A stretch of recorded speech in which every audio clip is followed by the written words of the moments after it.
Hello friends, welcome to my channel. तो ये है मिस्टर लिपस्टिक का 18 पार्ट। अगर आपने अब तक इसके प्रीवियस एपिसोड्स नहीं देखे हैं तो प्लीज़ जाके पहले इसके प्रीवियस एपिसोड्स देख लीजिए, तो आपको ये ड्रामा और भी अच्छे तरीके से समझ में आएगा। So without wasting time let's start the video. So drama के स्टार्टिंग में कुमारिका और कुमारिका की मॉम को दिखाया जाता है जो कि ब्रेकफास्ट तैयार कर रहे होते हैं। कुमारिका की मॉम कुमारिका से पूछती है कि तुम काऊ की सिस्टर को देखने गई थी, वो कैसी है अब? कुमारिका बोलती है कि वो बहुत प्यारी है और काफ़ी केयरिंग भी है। कुमारिका की मॉम को यकीन नहीं होता और वो पूछती है सच में क्या? तो कुमारिका पूछती है कि आपको मेरे ऊपर भरोसा नहीं है? तो कुमारिका की मॉम बोलती है नहीं, बट मैंने उनके बारे में ये सुना था कि वो बहुत ही घमंडी औरत है, लेकिन जैसा तुम बता रही हो उसके मुताबिक तो वो काफ़ी अलग है। तो कुमारिका बोलती है कि ये सब आपने कहाँ सुन दिया, वो तो बहुत ही अच्छी है, उन्होंने मुझे बहुत अच्छे से ट्रीट किया और कोई प्रॉब्लम भी नहीं की। तो कुमारिका की मॉम बोलती है कि अगर ऐसा है तो अच्छी बात है। दूसरी तरफ क्लास के बाहर बैठकर दाव थानवा का वेट कर रही होती है। अभी थानवा वहाँ पे आ जाता है और दाव उससे पूछती है कि तुमने क्लास स्किप क्यों की? तो थानवा को गुस्सा आ जाता है और वो बोलता है कि तुम मेरी पेरेंट्स हो क्या, जो हर बार मेरे पीछे पड़ी रहती हो, हर बात पे मेरी गलतियाँ ढूंढती रहती हो? दाव बोलती है कि थानवा तुम्हें हो क्या गया है, मैं तुम्हारी फिक्र करती हूँ इसीलिए तुम्हें बोलती हूँ। तो थानवा बोलता है अगर तुम्हें सच में मेरी फिक्र होती तो तुम मुझे बताती। कुमारिका स्कूल छोड़कर जा रही है।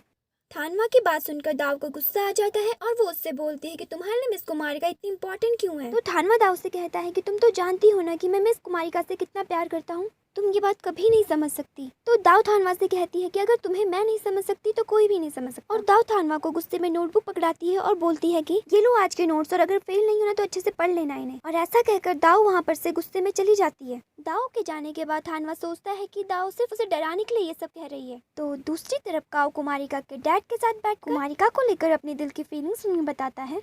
तो कुमारिका के डैड उसे बड़े ही प्यार से समझाते हैं कि तुम्हारे अब्रॉड जाने के बाद मैं और तुम्हारी सिस्टर काफ़ी क्लोज आ गए थे।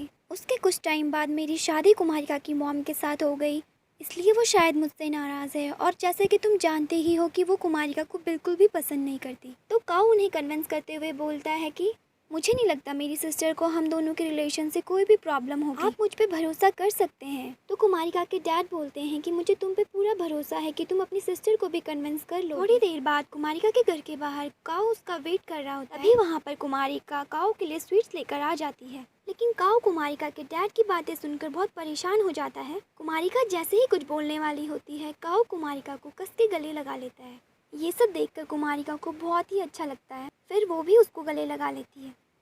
और उसके बाद वो उससे बोलती है कि क्या हुआ काऊ, तुम इतने परेशान क्यों हो रखे हो, क्या तुम्हें मुझे कुछ बताना है?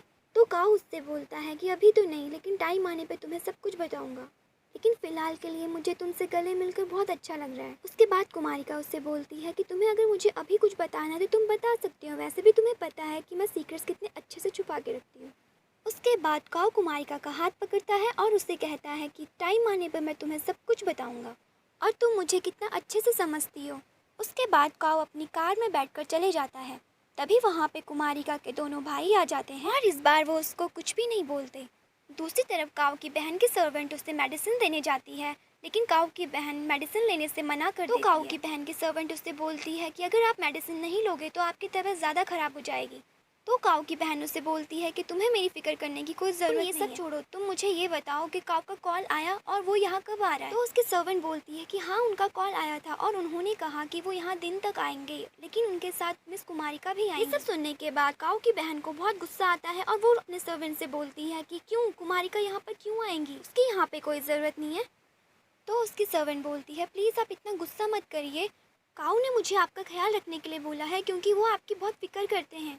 तो काऊ की बहन को और गुस्सा आ जाता है और वो उससे बोलती है कि अगर काऊ मेरी इतनी ही फिक्र करता है तो वो हमेशा वही क्यों करता है जो मुझे पसंद नहीं है। उसे पता है कि मुझे कुमारिका बिल्कुल भी पसंद नहीं है, फिर भी वो उसको यहाँ लेके आ रहा है। कुमारिका और उसकी फैमिली से मैं बहुत नफरत करती हूँ, उसके पापा भी बहुत एरोगेंट है और वो लड़की भी। उसके सर्वेंट उससे एक और बार इंसिस्ट करती है कि प्लीज़ आप पहले मेडिसिन ले लीजिए।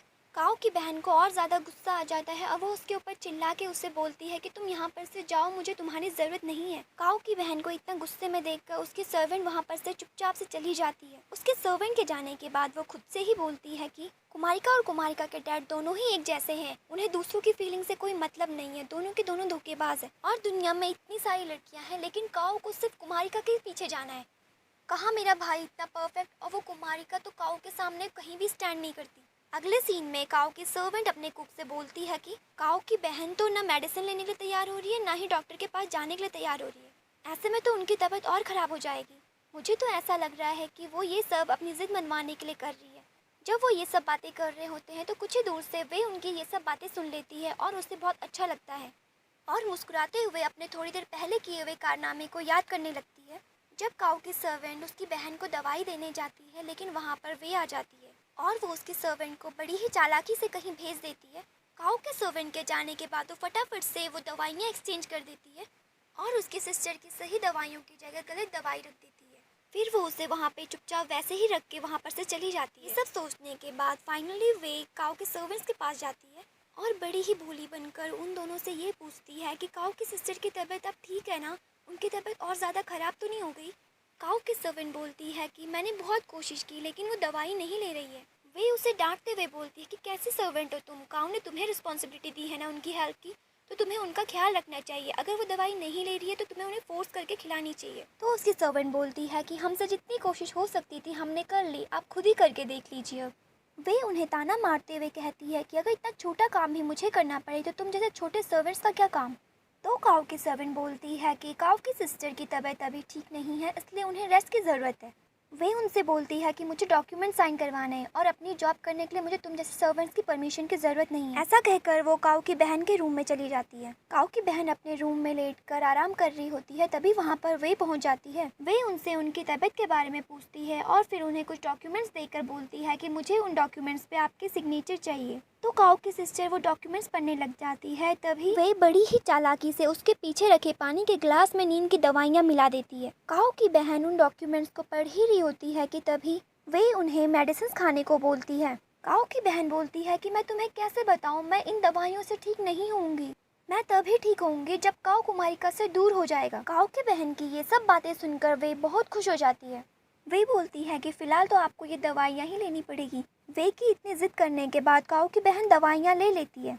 वे उन्हें पानी का गिलास पकड़ाती है। काओ की बहन उस पानी के साथ दवाइयाँ ले लेती है। जैसा कि वे चाहती थी, काओ की बहन थोड़ी देर बाद उससे बहुत तेज़ नींद आने लग जाती है।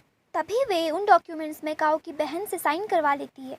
साइन करते करते काओ की बहन को नींद आ जाती है और वो गहरी नींद में सो जाती है। काओ की बहन के बेहोश होने के बाद वे बोलती है कि अभी तुम लंबी नींद में सो जाओ, तुम्हें इतनी जल्दी मरने नहीं दूंगी, तुम्हें अभी कुमारिका और काओ के बीच में बहुत सारी प्रॉब्लम्स भी पैदा करनी है। ये सब बोलकर वे वहाँ से फाइल उठाकर चली जाती है। तो चलिए फ्रेंड्स, आज के लिए इतना ही। बाकी का ड्रामा हम नेक्स्ट एपिसोड में सुनाएंगे। तब तक के लिए बाय।